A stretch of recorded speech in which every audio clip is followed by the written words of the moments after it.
I got a call one night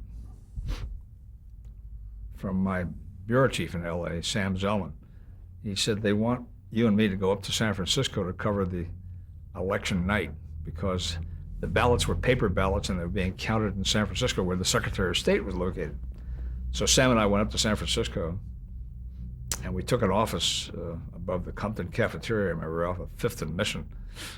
And we waited and the polls closed. And the polls weren't closed more than an hour and a half. And this guy we had hired to be the projectionist, predict what was going to happen. Mm-hmm. He came up to us and he said, "It's all over. Nixon's lost. Brown's won." We said, "Are you crazy? I mean, they haven't even begun to count all the ballots. What do you mean Nixon's lost?" He said, "I got it. He says, I got these bellwether counties." He said, I've got these counties that really have been traditional Democratic, traditional Republican." He said, "It's all over. Nixon's lost."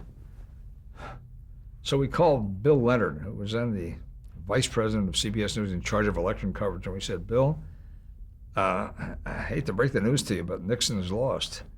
He says, "Are you guys drinking?" We said, "No, this is what our campaign forecaster has said." And he's got all these barometers, all these matters, ways of dealing with projection, and he's well thought of, and we're paying him a lot of money. And he says Brown has been run re-election, and Nixon has lost. He said, "You're telling me I'm supposed to declare Brown the winner now at 8 o'clock, 1 hour after the polls closed?" I said, "Yeah." He said, "Well, this is just absurd." He said, "But if that's what you're saying, we'll do it." It was like, I couldn't project what was going to happen in '64, with Hewitt. Mm-hmm. But I was always on the edge of running into a problem like this. And said, "Yeah." So we declare Nixon has lost. And across the country, there was this shockwave. People couldn't believe this. It's possible. My old boss from the AP, Bob Unson, who is now the bureau chief in San Francisco, he was ready to kill me. And people from all over were protesting. How could they know this? It's inaccurate. It wouldn't happen. The polls close in California. Polls closed at 7 o'clock.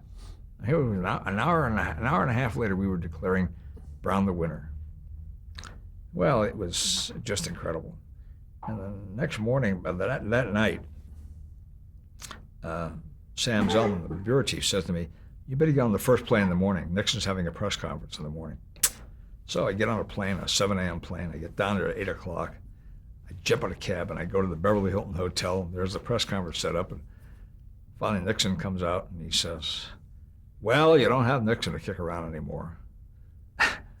Little did we know how wrong he was and how wrong we were.